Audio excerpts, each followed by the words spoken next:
కానీ అలా కాదు. కార్తీక మాసం వచ్చేటప్పటికీ శివాలయంలో, విష్ణువాలయంలో, అంబికాలయంలో, మఠ ప్రాంగణంలో ఈ 4 చోట్ల కూడా దీపాన్ని పెడతారు.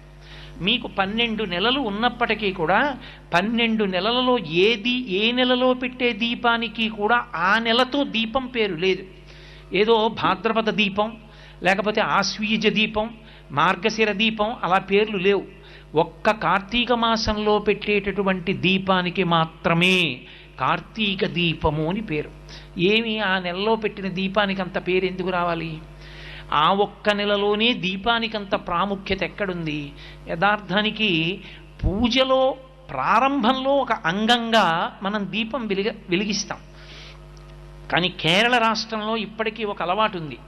దీపం ఒక్కదాన్ని వెలిగించి దాని మీదకి అన్నపూర్ణని ఆవాహన చేసి పూజ చేస్తారు అక్కడ. కానీ మన